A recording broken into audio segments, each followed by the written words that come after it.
नमस्कार, तुम्ही पाहताय लाईव्ह महाराष्ट्र झोन न्यूज आणि काही वेळापूर्वीच आपण महाराष्ट्र साहित्य परिषदेची निवडणूक जी लागलेली आहे त्यात अध्यक्षपदाचे उमेदवार योगेशजी सोमण यांच्याशी संवाद साधला होता आणि आत्ता ज्या कार्यवाह पदासाठी या निवडणुकीमध्ये उमेदवार म्हणून रिंगणात आहेत त्या डॉक्टर स्वाती महाळंक आपल्यासोबत असणार आहेत. खरं तर मॅडमचा परिचय नमस्कार करून देण्यासारखं असं म्हणजे वेगळंपण जे आहे ते आकाशवाणीच्या माध्यमातून असेल, वेब सिरीज वेगवेगळ्या पद्धतीच्या असतील त्यामध्ये, आणि उत्कृष्ट निवेदक आणि इतका मी आत्ता प्रोफाईल त्यांची पाहिली, चर्चा सध्या करत होतो आणि त्या ह्याच्या माध्यमातून मॅडमचं जे कार्य आहे ते प्रचंड मोठ्या प्रमाणात आहे. साहित्यामध्ये सुद्धा लेखन समृद्धी मोठ्या प्रमाणात जवळपास 8 ते 10 पुस्तकं मॅडमची प्रकाशित आहेत आणि आवाजाच्या दुनियेतील खऱ्या अर्थानं म्हणलं तर मॅडमचा परिचय आहे दूरचित्रवाणी असेल किंवा इतर माध्यमातून.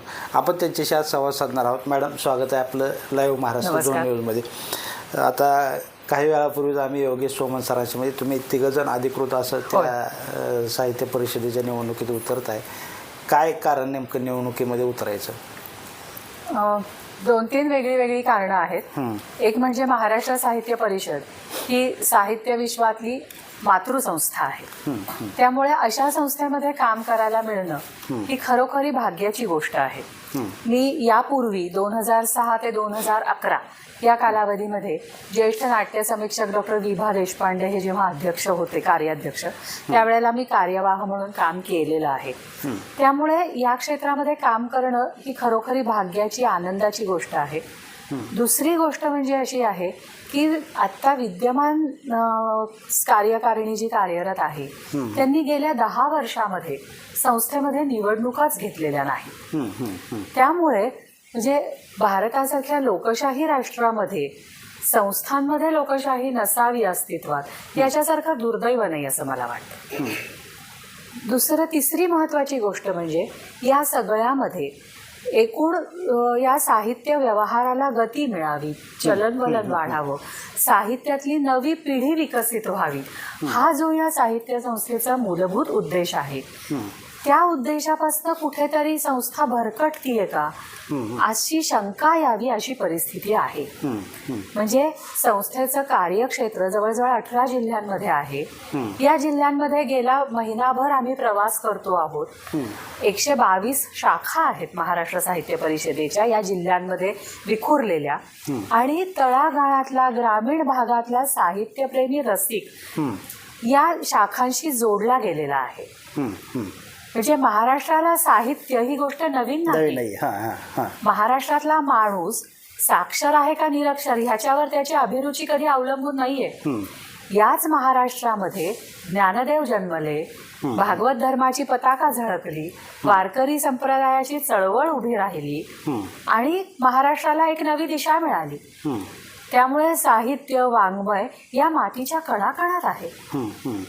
पण अशा ग्रामीण भागातला रसिक या संस्थांशी जोडला जात असताना संस्था त्यांच्यासाठी काय करते हाही भाग महत्वाचाच आहे.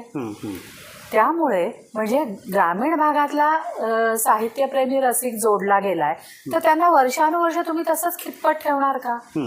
त्यांच्यासाठी नव्या युगातल्या साहित्याची, नव्या युगातल्या तंत्रज्ञानामुळे आधुनिक होणाऱ्या साहित्याची ओळख तुम्ही त्यांच्यापर्यंत नेणार की नाही? ती कवाडं त्यांच्यासाठी खुली करणार की नाही? या काळात अशा प्रकारचे प्रयत्न झाल्याचे फारसे दिसून येत नाहीत. त्यामुळे आपल्या इथे म्हणजे काय म्हणायचं आता ह्याच्यात पुन्हा असं कोणी म्हणू नये की साहित्यात राजकारण आणलं का. पण मला एक वाक्य अगदी योग्य वाटतं की भाकरी फिरवावी लागते. ती भाकरी फिरवायची वेळ आता झालेली आहे असं वाटतं. म्हणून आम्ही समविचारी मंडळी साहित्य संवर्धन आघाडी या पॅनेलद्वारे या निवडणुकीमध्ये उतरलेल्या. आता आपण चर्चा करताना 122 शाखांचा उल्लेख केला आणि दुसरीकडे म्हणजे एकीकडे शाखा वाढतायत आणि साहित्याशी ग्रामीण भागातले जे वाचक, दर्शक कोणी जे असतील ते जोडले जात आहेत. मात्र गेल्या 10 वर्षामध्ये त्याबाबत कुठलीही भूमिका घेतली गेली नाही असे तुम्हाला खंत आहे. मग आता यामागची काही कारणं तुम्ही शोधलेत का? हे 10 वर्ष झालं अशा पद्धतीनं हे सुरू आहे. मग त्यावरती काय उपाय वगैरे तुम्ही आता इतक्या वर्ष झालं क्षेत्रामध्ये आहात, काय सुचवले की नाही का? आता होय ना, आता या सगळ्यामध्ये महाराष्ट्र साहित्य परिषद संरक्षण समिती नावाची एक समिती पण पुण्यामध्ये तयार आहे आणि काम करते आहे गेली 2-1 वर्ष. या लोकांनी अगोदर निवेदनं देऊन बघितली, बैठका करून बघितल्या, सुचवून बघितलं की घेतल्या पाहिजेत निवडणुका. त्याच्या बाबतीत जेव्हा आळमटाळम केली जाते असं दिसलं, त्यानंतर जनरल बॉडीमध्ये जी सर्वसाधारण सभा असते वार्षिक, त्याच्यामध्ये अनेक सभासदांनी हे सुचवून बघितलं की निवडणुका घेतल्या पाहिजेत.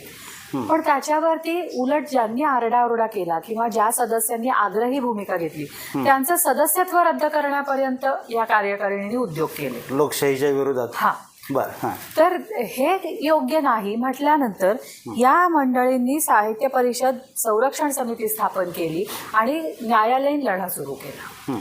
आता हा वाद सर्वोच्च न्यायालयामध्ये पोचलेला आहे आणि उच्च न्यायालयाने मधल्या काळामध्ये ही भूमिका घेतली की निवडणुका व्हायलाच पाहिजेत आणि 31 जानेवारीपूर्वी त्या जाहीर करा. म्हणून आता ही प्रक्रिया सुरू आहे. न्यायालयाच्या रेट्यामुळं. हा, अगदी बरोबर आहे. म्हणजे ह्याने निवडणुका घेतल्या नसत्या. आणि दुसरं म्हणजे आम्ही असा विचार केला की नुसतं भांडत बसण्यापेक्षा लोकशाही राष्ट्रामध्ये जर तुम्हाला परिवर्तन घडवून आणायचं असेल तर निवडणुकांना उभं राहणं आणि निवडणुका जिंकणं हा सगळ्यात लोकशाही मार्ग आहे. म्हणून आम्ही निवडणुकीच्या रिंगणात आहोत. बरं, निवडणुका म्हटलं की आता काही मुद्दे किंवा हे आपल्याला स्पष्ट करावं, भूमिका स्पष्ट करावी लागते. आज काय आपले तशी भूमिका किंवा मुद्दे काय आपण हे केलेत का? होय, आम्ही एक 20 कलमी वचननामा केलेला आहे आणि त्याच्यामध्ये सगळ्यात महत्वाची गोष्ट म्हणजे संस्थेचा कारभार पारदर्शी करणं याला सर्वाधिक प्राधान्य दिलेलं आहे. याचं कारण असं की अनेक ठिकाणी वेगळ्या वेगळ्या जिल्ह्यांमध्ये फिरताना हे लक्षात आलं की जिल्हा प्रतिनिधींची निवड झालेली आहे की जिल्ह्यातल्या शाखांना माहितीच नाही की निवडणुका कधी जाहीर झाल्या, कधी प्रतिनिधींनी अर्ज भरले, काहीच माहिती नाही. दुसरं म्हणजे मतदार याद्या अत्यंत सदोष आहेत. बरं. म्हणजे नाशिकमध्ये नाशिक शाखेची जी यादी आहे तीच सगळी यादी जलालाबाद शाखेमध्ये रिपीट केलेली आहे. म्हणजे दुबार मतदार, अजून मयत मतदारांची नावं ही तशीच आहेत, बदललेलीच नाहीत वर्षानुवर्ष. 15 वर्षापूर्वी जे सभासद मरण पावले त्यांच्या कुटुंबियांनी कळवलेलं असून सुद्धा म्हणजे त्या लोकांनी हे आम्हाला सांगितलं की हे बघा आम्ही त्यांना पत्र दिलंय की आमचे हे सभासद होते आणि त्यांचं निधन झालेलं आहे, तरीही त्यांचं नाव यादीमध्ये कायम आहे. यादीतली नाव रद्द करायची जबाबदारी कार्यकारिणीची असते, केलीच नाहीये. त्यामुळे प्रचंड गोंधळ आहेत. 16,500 मतदारांमधले अशा पद्धतीचे 4-5 हजार मतदारांची नावं वगळली तर 10-11 हजार मतदार शिल्लक राहतात. तर हे सगळं जे काही आहे गोंधळ ते निस्तरणं. दुसरं म्हणजे यादी सदोष म्हणजे किती सदोष असावी तर त्याच्यात फोन नंबर सुद्धा नाहीत. आजच्या काळात जिथे प्रत्येकाच्या हातात मोबाईल असतो तिथे त्या सभासदाचा नंबर लिहिलेला नसणं हे किती चुकीचं आहे. त्यामुळे ह्या सगळ्या दुरुस्त्या कराव्या लागणार आहेत. कारभारामध्ये अत्यंत गोंधळ आहेत. अनेक शाखांना त्यांचा जो एक आर्थिक वाटा दरवर्षी मिळावा लागतो तो मिळालेला नाही वर्षानुवर्ष. अनेक लोकांचं म्हणणं असं आहे, लोकांनी लेखी कळवलेलं आहे की मी गेली 32 वर्ष सदस्य आहे पण मला अजूनपर्यंत मी एकदाही मतदान केलेलं नाही. बापरे. हे गोंधळ असतील तर ह्याच्यात काय पारदर्शकता आहे? मग पारदर्शी कारभार. हो, पारदर्शी कारभार. दुसरं म्हणजे लोकांना लिहायला आवडतं म्हटल्यानंतर नव्या पिढीला लेखन कसं करावं याची दिशा देण्यासाठी काही कार्यशाळा घेणं. मी मग सुरुवातीला म्हटलं तसं साहित्यातला एकूण व्यवहार चलनवलन वाढेल, चांगली दिशा मिळेल त्याला, अशा पद्धतीने काही उपक्रम राबवणं. तरुण पिढीला त्यात जास्तीत जास्त कसं समाविष्ट करून घेता येईल हे पाहणं. शाखांना सक्षम करणं. सक्षम करणं म्हणजे दरवेळी फक्त निधी देणं असं नव्हे, इतर सुद्धा चांगले वक्ते, चांगले उपक्रम सुचवणं, तिथे चांगले उपक्रम घडवून आणणं. ते घडवून आणण्यासाठी चांगले वक्ते त्या भागामध्ये पाठवणं. स्थानिक कलावंत जे असतील, लेखक असतील, साहित्यिक असतील, त्यांना व्यासपीठ उपलब्ध करून देणं. काही ठराविक कालावधीनंतर तिथे छोटी छोटी संमेलनं आयोजित करणं. अशा गोष्टी करता येतात. आता त्या भागातले काही स्थानिक साहित्यिक असतात ज्येष्ठ, त्यांचे स्मृतिदिन असतात, त्या निमित्ताने काही उपक्रम करता येऊ शकतात. तर अशा अनेक गोष्टी करणं ह्या सगळ्यामध्ये आहे. महाराष्ट्र साहित्य परिषदेतर्फे मराठीच्या परीक्षा घेतल्या जातात, त्याची व्याप्ती वाढवायची आहे. दुसरं म्हणजे त्यांना एक काय म्हणायचं सरकारी मान्यता मिळावी यासाठी सरकार दरबारी प्रयत्न करणं. आता हिंदीच्या परीक्षा आपल्याला सगळ्यांना माहिती असतात, राष्ट्रभाषा सभेच्या हिंदी पंडित प्रवीण झालेल्या लोकांना सरकारी नोकऱ्यांमध्ये फायदे मिळतात. तर हे सगळं जे आहे हे मराठीच्या बाबतीत का होऊ नये? मराठी भाषेला आता अभिजात भाषेचा दर्जा मिळाला म्हटल्यानंतर आपली जबाबदारी पण वाढलेली आहे. तर असे उपक्रम वाढवणं, अशा अनेक गोष्टी आम्ही ठरवलेल्या आहेत. काही गोष्टींवर आम्ही कामकाजाला सुरुवात केलेली आहे. आता मतदार याद्यांबद्दल तक्रार येते म्हणल्यानंतर आम्ही 10 दिवसात पहिल्या अर्ज भरल्यानंतर आम्ही महाराष्ट्र साहित्य परिषद नावाचं ऍप्लिकेशन डेव्हलप केलेलं आहे. त्या ऍप्लिकेशनवर तुम्ही नुसतं तुमचं नाव टाकलं की म्हणजे नुसतं कुलकर्णी असं तुम्ही टाकलं तर जेवढे कुलकर्णी त्या यादीमध्ये आहेत, ते सगळे दिसतील. आणि मग तुम्हाला तुमचं नाव शोधणं, तुमचा नंबर शोधणं हे सोपं जातं. हे आधुनिकीकरण करणं ही आता काळाची गरज आहे. त्यामुळे हे कामाला आम्ही प्राधान्य दिलेलं आहे या सगळ्या. तर अतिशय महत्त्वाचं आता हे सगळे तुम्ही उद्दिष्ट सांगितलं, ध्येय किंवा काम कशा पद्धतीनं करणार आहोत हे पण सांगितलं.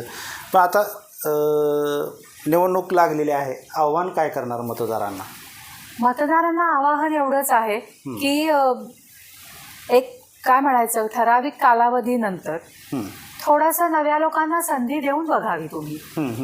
आम्ही म्हणजे वर्षानुवर्ष एक जे चालत आलेलं आहे ते कसं आहे त्याचे फटके तुम्ही भोगलेले आहेत अनेक आजीव सदस्यांनी.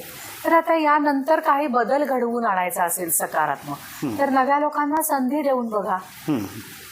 त्यामध्ये आम्ही जर कमी पडलो तर आमचे कान उपटायचे अधिकार रसिकांना आहेत. पण संधी मिळाल्याशिवाय कामाची आम्ही योग्य आहोत की अयोग्य हेही ठरवता येणार नाही. म्हणून आम्हाला एक संधी देऊन बघावी असं मला मतदारांना कळकळीची विनंती आहे माझी. तर साहित्य परिषदेच्या निवडणुकीच्या निमित्तानं आपल्यासोबत आता डॉक्टर स्वाती महालंक होत्या. त्यांनी भूमिका स्पष्ट केलेली आहे आणि निश्चितपणानं चांगलं काम करू असं त्या या ठिकाणी आश्वासित करतायत. तर सह मी रमेश शिरसट, मोडनिंबा.